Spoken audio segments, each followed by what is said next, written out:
Hi there, this is Tom Parmalee with the Communications Department at the New Jersey School Boards Association. And for this edition of School Leader Up Close, a companion video feature of our quarterly magazine, School Leader, I'm joined by Kathryn Whalen, our legal counsel who assists our Human Resources Department. Welcome, Kathy. Hi, Tom. How are you today? I'm good. Thanks so much for asking me, and thanks so much for joining us today. First, you wrote an incredible feature for our latest issue of School Leader, a legally speaking column, highlighting the impact of some recent Supreme Court decisions. Before we get into that feature, why don't you tell us a little bit about yourself and what you do here at NJSBA? Sure. So I've actually been a licensed attorney for 20 years this year, and I'm actually licensed in 3 states, in Colorado, Pennsylvania, and in New Jersey. When I started practicing, I was a criminal defense attorney in Colorado for a few years. I then moved back home to New Jersey in 2008 to take both the PA and New Jersey bars.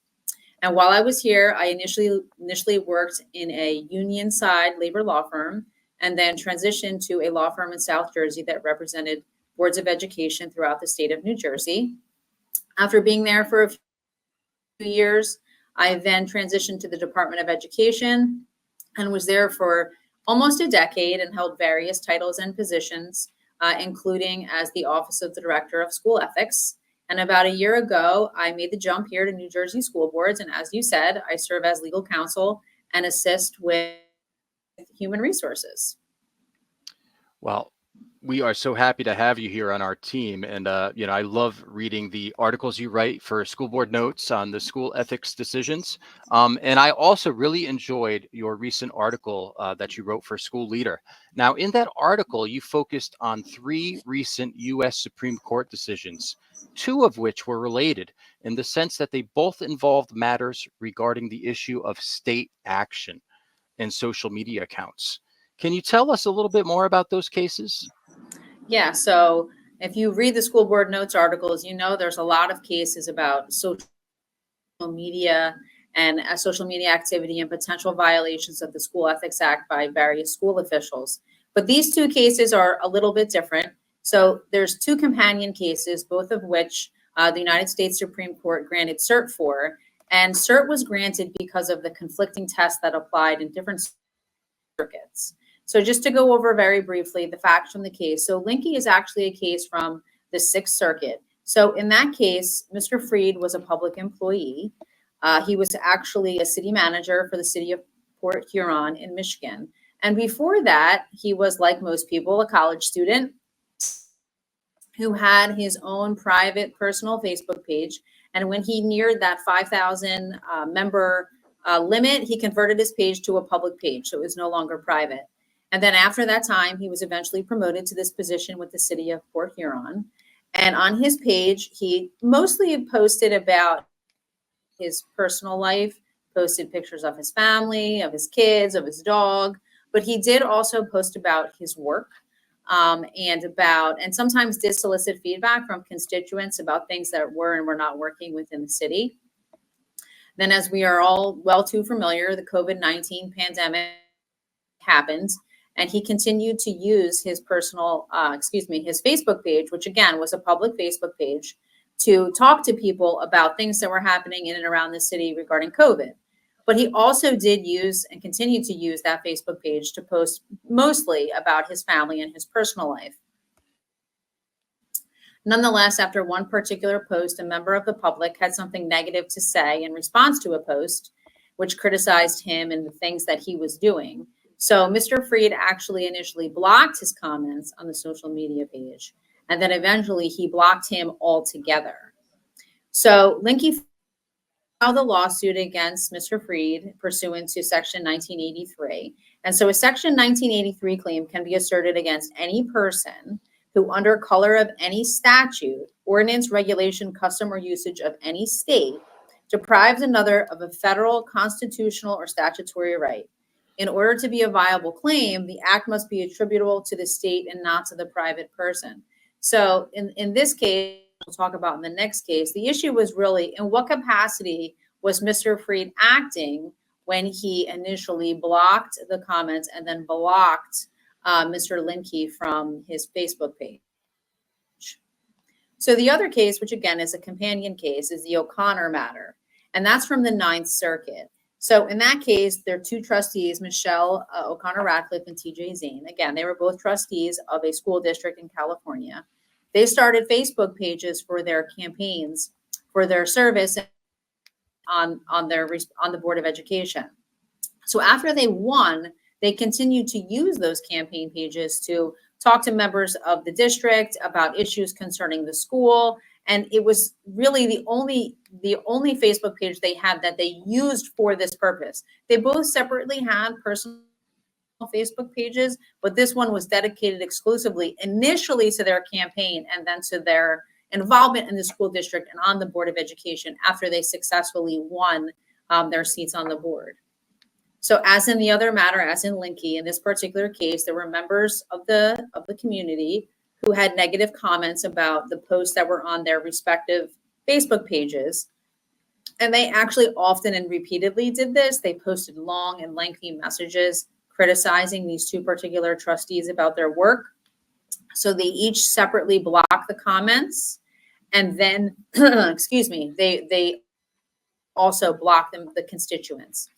So as in the Linke case, the Garners in that case, they sued the trustees also under Section 1983. So as I said before, the United States Supreme Court granted cert, which is basically a review of a lower court's decision, because there was a circuit split on the proper test to be applied when deciding, in the context of social media, the issue of state action. So the critical holding here is that although the Supreme Court did not decide whether either case was or was not state action, they set forth the test, which is as follows. Did the public official possess actual authority to speak on the state's behalf? And two, did the public official exercise that authority when he spoke on social media? If the answer is yes to both questions, then it will be considered state action. So, looking at that case, what are some of the main takeaways for board members? Why is that case important? So what we know is that there is a clear two-pronged test that will be applied in deciding whether or not, for purposes of Section 1983, what is and what is not state action. But what we don't know is how the Sixth and the Ninth Circuit are going to apply that test to the specific facts in those cases. So that remains to be seen. We also don't know how any court in the state of New Jersey, state or federal, or even an administrative agency, such as the School Ethics Commission, will use this test. Well, thanks for going over that with us. The next case you highlighted was also really interesting. It was Muldrow versus City of St. Louis. Tell me about that case. So Muldrow clarified the level or the degree of harm that an employee must plead and prove in order to establish that an involuntary transfer was discriminatory and in violation of Title VII of the Civil Rights Act of 1964. So in that case, Sergeant Muldrow was part of the intelligence division. And in that role, she had a breadth of duties and responsibilities, but there was also a lot of perks associated with her position, including she was deputized as an FBI agent and she had a take-home car. She also had a very flexible schedule and didn't have to work on weekends. So at some point in time, as happens in with any employer, there was a change in leadership and a decision was made to transfer Sergeant Muldrow to another position out of the intelligence division. So although Sergeant Muldrow was not demoted in terms of pay or her title, a lot of the benefits that she received previously were taken away. For example, because she was no longer the intelligence division, she no longer was deputized as an FBI agent, and she was no longer able to have a take-home car, which was an important thing for her.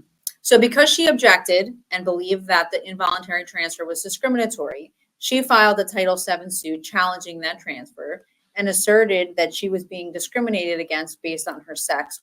Resolve a circuit split on whether an employee challenging an involuntary transfer pursuant to Title VII must meet a heightened threshold of harm be it dubbed significant, serious, or something similar. So in other words, it wasn't clear what the level of harm that a plaintiff had to plead and prove.